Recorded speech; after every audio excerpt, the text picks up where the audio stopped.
Hello everyone, this is Chadi Alraies from NCVH 2023 in New Orleans. I'm really privileged to be with Dr. Zola to talk about the PROMISE trial and also to tell us about his experience at NCVH. Zola, thanks for being with us. Thank you. So tell us about the PROMISE trial, the objective and the idea behind it. So the idea behind the PROMISE 2 trial was to look at the feasibility of using the LIMFLOW device in treating no-option CLTI patients. And that group of people, they make approximately 20 to 25% of CLTI patients. And these are folks that either we fail to offer them anything endovascularly, they don't have any surgical options in terms of lack of conduits or targets, but they still have a viable foot.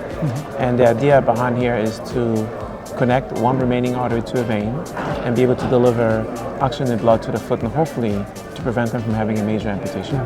So can you walk us through the technique and the device itself? Sure. So the technique itself is you have antegrade access and arterial component. And then what we found to make it a bit easier navigating through the venous system, we get plantar venous access through the lateral plantar. And then as we come across to the vein and the artery, then we find a way to make a connection. That connection with the LIMFLOW device, there's a dedicated catheter that you can connect that punctures from artery to vein into a basket. You advance the wire, you snare the wire, and make a connection. But there are also other ways you can do that with the Pioneer device, with ultrasound guidance. You can also use the outback where you puncture into an inflated balloon. You can also use the gun sight technique where you connect two snares, one in the artery, one in the vein, and then you puncture with a 21 gauge needle, advance the wire, and then be able to pull, so you make your connection between the artery and the vein. So in the trial, did you dictate what kind of technique you need to puncture? So in the trial, we wanted to make sure we only use the LIMFLOW device because that was what the trial was about. So we only use the LIMFLOW crossing catheter. They have a front cutting valvotomy catheter as well, and dedicated stents. One is a cone shape when you go from artery to vein into the fistula, and then another self-expanding cover stent that goes to the foot. Nice. So outcomes? Outcomes, 66% amputation-free survival, 86% survival altogether, and 99% success rate. So the technique, we've got it down the pack. What we need to learn is what can we continue to do from a multidisciplinary standpoint to take care of these patients to be able to salvage their limbs. And in terms of complication?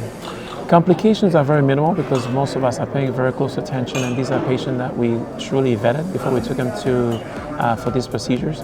So complication was minimal, which is great. What things we should watch for, say we implement this in practice? I think the things to watch out for is we're still learning what is the best way to treat them post-procedure in terms of anticoagulation and antiplatelet therapy. That's one. Number two, there's quite a bit of edema that can potentially happen post-procedure. So the management of these patients after the procedure becomes critical. And I find it to be very humbling because you cannot be by yourself taking care of these patients. You really need a team around you, and it requires quite a bit of attention. In your protocol in the PROMISE 2, did you specific medical therapy recommended? Yeah, so for us what we did, every patient got a DOAC for sure, and we adjusted depending on the renal function, and at least one antiplatelet agent. For those patients that were low risk, we did triple therapy for a month, and then after a month we scaled back, leaving them on aspirin and a DOAC. Okay. Well, congratulations for the trial. I think it's another hope and for the patient, as you said, as a last option for them for amputation or major amputation. Thank you, Dr. Zola, for your time, and please watch these videos and others on the YouTube channel of NCVH. This is Chadi Alraies from NCVH 2023 in New Orleans. Fantastic. Thank you. Thank you. All right. Excellent. Thank you.